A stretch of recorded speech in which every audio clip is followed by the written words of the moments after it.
Fala pessoal, Carol na área trazendo mais um vídeo aqui no canal. No vídeo de hoje eu vou contar para vocês sobre um caso que aconteceu com uma jovem nos Estados Unidos. Ele até então era um caso em aberto, né, com a polícia trabalhando ainda, mas com as últimas informações que nós tivemos, o caso está praticamente concluído. Então é um caso em aberto ainda, mas quase concluído. Ele aconteceu no ano de 2012, então foram praticamente 10 anos até a família ali que a polícia liberou as informações para ter uma resposta, e também o possível responsável por aquilo já está preso. Se você se interessa por esse tipo de conteúdo, casos criminais, casos de mistério, de desaparecimento, eu convido você a se inscrever aqui no canal. Todas as semanas eu trago esse tipo de conteúdo, 3 vezes na semana. Então se você gosta, se inscreve no canal, deixa o like, isso é fundamental, ajuda muito. Também ativa o sininho de notificações para você receber as notificações aqui do canal. Então bora vir comigo que hoje nós vamos conhecer o caso Faith Regpet.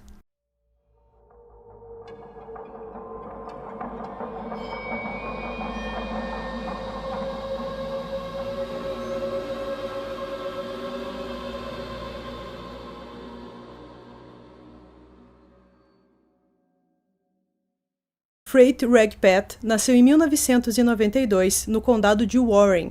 Ela pertencia a uma tribo indígena chamada Rayula Saponi, reconhecida pelo estado da Carolina do Norte. O ano após o seu nascimento, seus pais se separaram e ela ficou com a mãe, que criou com a ajuda de uma de suas filhas mais velhas em outras cidades da Carolina do Norte. Connie, a sua mãe, decidiu dar o nome para sua quarta filha de Faith, derivação de fé, porque acreditava que era isso que ela precisava para criar a sua quarta filha, já que 3 de seus filhos e seu ex-marido tinham problemas relacionados ao uso de drogas. A gente pode dizer que a Faith, ela foi uma aluna de destaque. Quando estava no ensino médio, ela tirava notas excelentes, foi considerada uma aluna de honra, também participou de líderes de torcida. Ela com certeza chamava muito a atenção pelas suas notas, pelo seu comportamento na escola. Ela também fez diversos cursos extracurriculares na escola, então com certeza todos planejavam e pensavam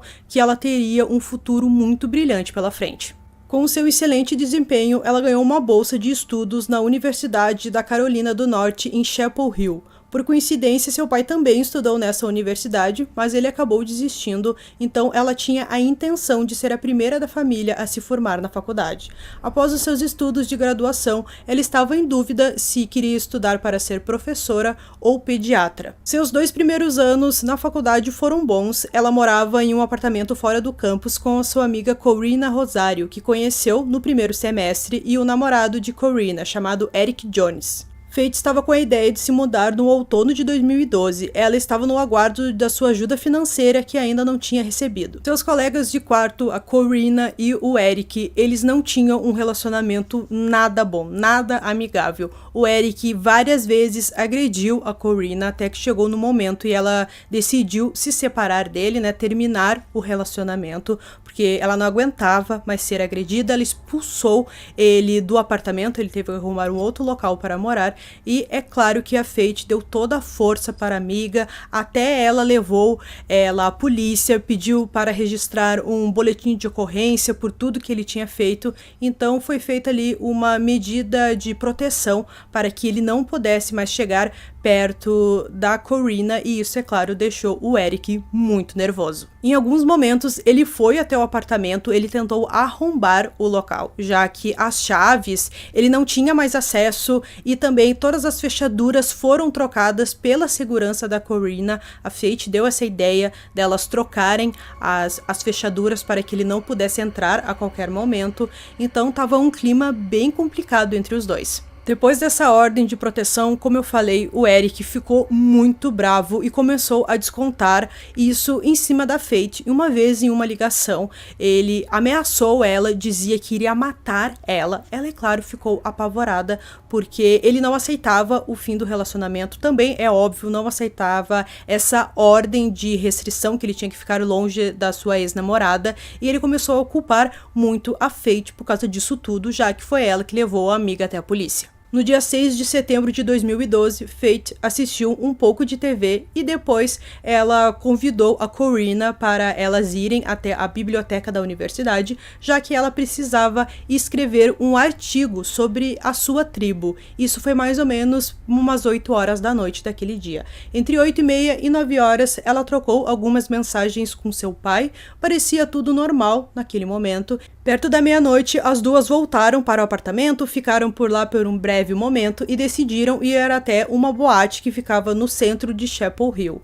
Elas chegaram no local perto da meia-noite e meia, meia-noite e 40. Depois de mais ou menos 1h30, as jovens foram embora porque a Corinna não estava se sentindo muito bem. Perto de mais ou menos 13h40 da manhã, as duas voltaram para o apartamento. Uma vizinha, que ficava muito próximo do apartamento das garotas, ela ouviu alguns barulhos meio estranhos. Ela estava acordada ainda assistindo TV e escutou 3 pancadas que pareciam como se alguém tivesse jogado uma bolsa no chão com bastante força ou que tivesse arrastando os móveis. Ela não soube identificar muito bem, mas teve alguns barulhos estranhos. Nesse momento também a gente acredita que a própria Faith, ela entrou no seu Facebook, fez ali, deu uma olhada na sua página inicial e tal, e parecia tudo bem até esse momento. Um pouco depois, uma mensagem foi enviada do celular da Faith para Brandon Edwards, um ex-namorado dela. O contexto da mensagem era que ele fosse até o apartamento, já que a Corinna precisava de algo. 3 minutos depois, uma outra mensagem é enviada, corrigindo uma das palavras escrita errado na mensagem anterior. Às 4h16, Brandon respondeu a mensagem perguntando quem havia enviado aquela mensagem. Acho que nesse momento ele suspeitou que não fosse a Faith. Os registros telefônicos de Corinna mostram que ela também tentou ligar para o Brandon no mesmo horário em que as mensagens foram enviadas, mas como ele não respondeu, apenas respondendo mais tarde, ela ligou para Jordan McCrary, um jogador de futebol da universidade que ela conhecia ele. Às 4h25, ela saiu do apartamento para entrar no carro do Jordan. Corinna disse mais tarde que acredita que Faith estava dormindo em seu quarto nesse momento e ela acredita que deixou a porta do apartamento destrancada. Jordan levou Karen até a casa de outro conhecido em Chapel Hill. Eles passaram toda a noite por lá, praticamente o resto da noite, e só perto das 10 horas da manhã do dia seguinte, ela ligou para uma outra amiga chamada Marisol Rangel e pediu uma carona para ir para casa. Nesse momento, ela ligou para a Faith, mas a Faith não atendeu. Ela não achou muito estranho, talvez a garota só estivesse dormindo. Quando elas chegaram no apartamento, pouco depois das 11 horas da manhã do dia seguinte, elas entraram e chamaram pela Faith, que simplesmente não respondeu. Em seu quarto, elas encontraram o corpo já sem vida da Faith, enrolado em um cobertor e sem roupas na parte de baixo. Imediatamente, elas ligaram para a emergência. A população demorou muito para ter informações sobre esse caso, porque na cidade era um sigilo, eles não podiam falar, os policiais, os investigadores, eles tinham que trabalhar, mas não podiam passar informações para a mídia, para o público, e demorou ali um bom tempo para eles darem a primeira, ali, o que tinha acontecido na primeira investigação, que foi uma pista muito importante, que foi um sêmen encontrado no apartamento. Depois eles pegaram esse DNA e viram que tinha DNA dessa pessoa, desse homem, espalhado pelo apartamento, mas até então foi só isso que eles falaram. Eles demoraram também um pouco para revelar qual foi a causa da morte. Então as pessoas sabiam o que tinha acontecido, que uma jovem morreu, que ela era uma estudante da universidade e tal, mas não sabiam a causa daquilo, nem muitas informações. Bem mais tarde, a autópsia determinou que Faith morreu de um trauma contundente na cabeça, provavelmente resultado de uma garrafa de rum vazia do apartamento. A polícia soube do caso da agressão do Eric a Corinna e a sua ameaça a Faith, e ele foi considerado, é claro, o principal suspeito do caso. A polícia descobriu que na noite anterior ao crime, perto das 6 horas da tarde, ele mandou uma mensagem para um de seus amigos pedindo perdão pelo que ele iria fazer. Ele postou a mesma mensagem no seu Twitter. 3 dias depois, ele mudou o banner em sua página no Facebook para uma frase: Querido Senhor, perdoe-me por todos os meus pecados e os pecados que posso cometer hoje. Proteja-me das meninas que não me merecem e daqueles que me desejam morto hoje. A polícia tinha uma pista bem importante, que era o DNA na cena do crime, então eles decidiram comparar com o DNA do Eric. Eles pediram para o Eric dar o DNA. De início ele não quis, mas depois ele deu o seu próprio DNA, fizeram todos os testes e não era compatível ao encontrado na cena do crime. Então, ele, é claro, foi descartado como suspeito. Ele parecia muito um suspeito, muito alguém que tinha algum motivo para realizar aquilo com a Faith, mas foi descartado porque os DNAs não correspondiam. A polícia também testou alguns outros amigos dela, qualquer homem, no caso, né, que tivesse alguma relação próxima com ela. Fizeram vários testes, testaram até alguns homens que estavam na boate naquela noite com elas, mas até então eles não encontraram nada naquele momento. Em poucos dias, a universidade, um programa relacionado a casos criminais que passava na TV, e a tribo de Faith juntaram uma quantia de $30 mil como recompensa para quem tivesse qualquer informação sobre o caso. A polícia criou uma expectativa de que com a recompensa o caso iria ser concluído rápido, mas infelizmente não foi isso que aconteceu. A partir da cena do crime e outras evidências, foi dito que provavelmente o assassino de Faith era alguém próximo a ela e que conviveu com ela nos momentos anteriores, e provavelmente o comportamento do assassino mudou depois do crime e ele também apresentou muito interesse no caso. Isso demorou muito para ser revelado ao público, já que a cidade peticinou com sucesso ao tribunal para manter os dados em sigilo, dizendo que a fase de investigação ainda não estava concluída. Em setembro de 2013, um ano após o assassinato, a polícia de Chapel Hill solicitou formalmente a assistência do Departamento de Investigação do Estado da Carolina do Norte, que forneceu ajuda no início das investigações. Apenas em março de 2014, um promotor público apresentou um relato mais específico sobre o trabalho investigativo realizado, permitindo que a mídia noticiasse pela primeira vez o que a polícia havia investigado nos últimos 12 meses. No mês seguinte, Chelsea Dulaney, uma repórter, escreveu um artigo com um olhar cético sobre o caso. Ela disse que a polícia foi incompetente, que não fizeram o suficiente para lidar com a investigação por conta própria. Os documentos judiciais da cidade, como ela observou, revelaram que após os primeiros 2 meses de investigação, nenhum novo mandado de busca foi solicitado. Ela falou com os vizinhos da Faith, que disseram que a polícia não isolou a área de forma correta, isolou apenas uma parte do apartamento. Eles também não verificaram uma área florestal que tem atrás do apartamento e também o carro da Faith. Ele permaneceu destrancado, que podia ter alguma pista, alguma coisa, enquanto eles estavam investigando dentro do apartamento. Em setembro de 2014, quase 2 anos após a morte de Faith, o relatório da sua autópsia foi divulgado ao público. Ele confirmou o que estava em seu atestado de óbito, que ela morreu com um trauma contundente na cabeça. Ela tinha vários cortes e hematomas e também sangue embaixo de suas unhas, sugerindo que ela lutou com seu assassino. Nós temos algumas coisas estranhas na chamada de emergência feita naquela manhã, quando as 2 garotas encontraram o corpo da Faith. Segundo o repórter Tom Gasparoli, que cobriu o caso e colocou várias evidências no seu blog para que o caso permanecesse sempre ativo, ele considerou a chamada de emergência como incomum, isso porque, ao ouvir a ligação, ele acreditou que quem ligou foi a Marisol Rangel, mas depois foi confirmado que, na verdade, quem ligou foi a Corrina, que depois ela se identifica na chamada de emergência. Na ligação, ela nunca informou que Marisol foi com ela para o apartamento. A Corrina também não mencionou o nome da Faith na ligação, que durou quase 8 minutos, apenas descrevendo o corpo que encontrou como o de sua amiga. There's blood all over the pillows. I don't know what happened. Is she breathing? I don't think so.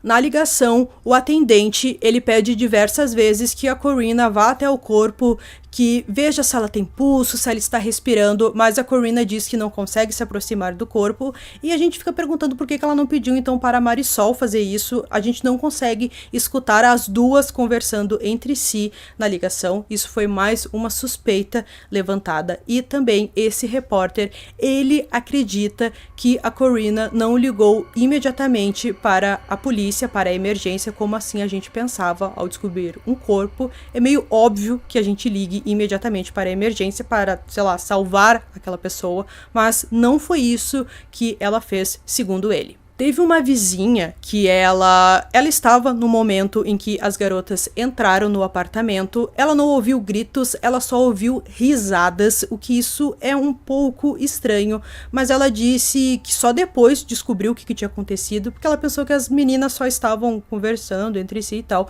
e ela não sabia que a Faith já tinha morrido naquele momento. Então ela achou um pouco estranho, mas algumas pessoas acreditam que talvez as duas meninas estavam nervosas e por isso elas começaram a rir, o que não é tão incomum assim. A polícia divulgou que ao lado do corpo de Faith foi encontrado um bilhete escrito: "Eu não sou o estúpido, vadia ciumenta." Estava escrito com uma caneta esferográfica no que se determinou ser o fundo rasgado de um saco de papel branco, provavelmente de algum fast food, alguma coisa do tipo. A polícia acredita que a sacola pode ter vindo de um restaurante que fica aberto 24 horas na cidade de Chapel Hill. Os investigadores, eles não disseram se analisaram essa caligrafia. O site Crime White Daily fez com que uma especialista ela olhasse as fotos do bilhete e ela notou que o bilhete estava limpo do sangue, que, é claro, era uma cena de assassinato, então tinha bastante sangue no local, então ela sugeriu que ele foi escrito fora da cena do crime ou também antes do crime. O escritor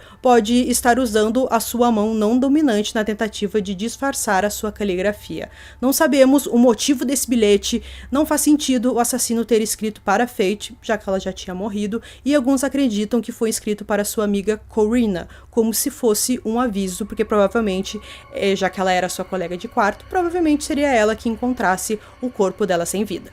Um amigo de Faith compartilhou com a polícia uma longa conversa, talvez gravada sem querer, quando o celular da Faith ligou para ele na noite anterior ao assassinato, que pode ter alguma ligação no caso. A conversa dura mais ou menos 3 minutos, entre o que parecia ser a Faith falando com um homem e uma mulher, e com uma música de fundo. O horário foi marcado para 1h23 da madrugada, quando a Faith ainda estava na boate.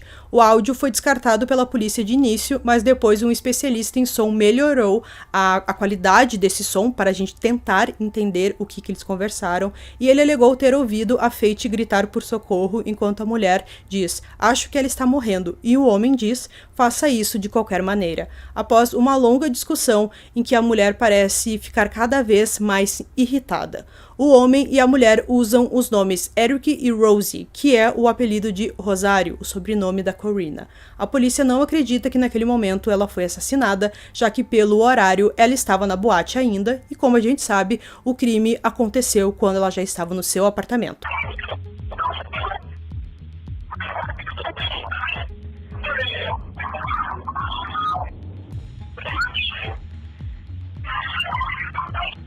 Em setembro de 2016, a polícia liberou uma imagem gerada por Paramount Nanolabs, uma empresa de testes genéticos. O presidente da Paramount disse que o programa que eles utilizaram para criar a imagem prevê a cor dos olhos, cor do cabelo, cor da pele, sardas, morfologia facial e ancestralidade. A imagem incluía um gráfico listando a probabilidade de o suspeito ter as características que lhe foram atribuídas. Em 16 de setembro de 2021, o Departamento de Polícia de Chapel Hill prendeu Miguel Salgueiro Olivares, de 28 anos, de Durham, como o acusado de homicídio de primeiro grau na morte de Faith.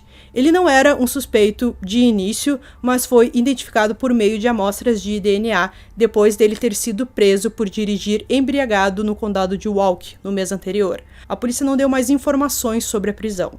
O homem tinha 19 anos no momento do crime, sabemos que ele é pintor e que morava na Guatemala antes de se mudar. Algumas pessoas que conheciam ele ficaram chocadas com a acusação de prisão. Então, pessoal, concluindo esse caso aqui para vocês, essa última informação que eu dei, então nós temos um homem preso que o seu DNA foi encontrado na cena do crime.